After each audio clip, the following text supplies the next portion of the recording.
વડોદરા શહેરમાં રાજકીય ગરમાવો જોવા મળ્યો છે। વોર્ડ નંબર 3 ફતેગંજ વિસ્તારમાં વડોદરા શહેર કોંગ્રેસ સમિતિ દ્વારા જનમંચ કાર્યક્રમનું આયોજન કરવામાં આવ્યું હતું।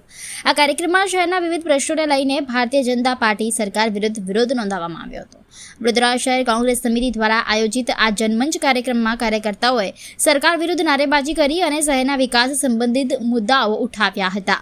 કાર્યક્રમ દરમિયાન હાય રે ભાજપ હાય હાય જેવા નારા પણ લગાવવામાં આવ્યા હતા। આ કાર્યક્રમમાં ખાસ ઉપસ્થિત તરીકે વડોદરા શહેર કોંગ્રેસ પ્રમુખ ઋત્વિક જોશી, કોંગ્રેસ પ્રભારી નિશાંત રાવલ તેમજ શહેરવાડી વિધાનસભા પ્રમુખ નિખિલ સોલંકી સહિત મોટી સંખ્યામાં કાર્યકર્તાઓ અને હોદ્દેદારો હાજર રહ્યા હતા। કાર્યક્રમ દરમિયાન શહેરના નાગરિકના પ્રશ્નો, વિકાસ કાર્યો અને પ્રજાના મુદ્દાઓ પર ચર્ચા કરવામાં આવી હતી।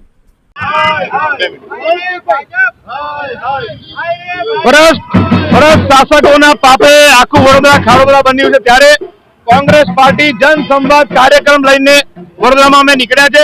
વડોદરાના મેયરના વોર્ડથી શરૂઆત કરેલી 4 નંબરમાં કમલાનગર તળાવ, જે મેયરના વોર્ડમાં 2 ટાઈમ પીવાનું ચોખ્ખું પાણી નથી મળતું, ગંદકીના ઢગલા છે, રોડ રસ્તા ડ્રેનેજમાં ભ્રષ્ટાચાર છે, ત્યારે આખા વડોદરાની શું દુર્દશા થશે, ત્યારે તમામ વિષયો પર અમે નીકળ્યા છે। આજે વોર્ડ નંબર 3 માં છે, રોજે વડોદરા શહેરમાં એક વોર્ડમાં જઈશું, ત્યાં જ્યાં સ્ટેન્ડિંગ કમિટીના સભ્યો છે, આ વોર્ડ નંબર 3 માં પણ એક સભ્ય છે સ્ટેન્ડિંગના।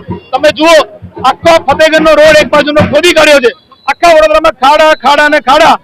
સર સયાજીરાવ ગાયકવાડના વડોદરાનું નામ પડી ગયું ખાડોદરા, મચ્છરોની નગરી, અને ભાજપના નેતાઓ ખાલી ભ્રષ્ટાચાર કરવાનું। આ વર્ષનું બજેટ જાહેર કર્યું 7,609 કરોડ। છેલ્લા 30 વર્ષથી ભાજપ સત્તામાં, કોર્પોરેટર ભાજપના, મેયર ભાજપના, ધારાસભ્ય ભાજપના, સાંસદ ભાજપના, તળિયેથી નડિયા સુધી બધે ભાજપ। 30 વર્ષના બજેટનો હિસાબ કરીએ તો 1,00,000 કરોડ કરતા વધારે રૂપિયા જો વડોદરા શહેરને ફળવાયા હતા, તો એ વડોદરા શહેરનો વિકાસ કેમ ન થયો? વિકાસ ભાજપના નેતાઓનો થયો। ભ્રષ્ટાચાર કરીને તે લોકોને સ્કૂટર સાયકલના ઠેકાણા હતા, આજે કરોડોના બંગલા, લક્ઝરિયસ કાર, કોના પૈસે દિવાળી? મારા વડોદરાના નગરજનો પરસેવાના પૈસાથી જે ટેક્સ ભરે છે, એની સામે પાયાની સુવિધા, 2 ટાઈમ પીવાનું ચોખ્ખું પાણી આપી શકે એવી ભાજપના નેતાઓમાં પાણી નથી। ત્યારે આ કોર્પોરેટરોના ભ્રષ્ટ શાસનની સામે કોંગ્રેસે આ જન સંવાદ શરૂ કર્યો છે।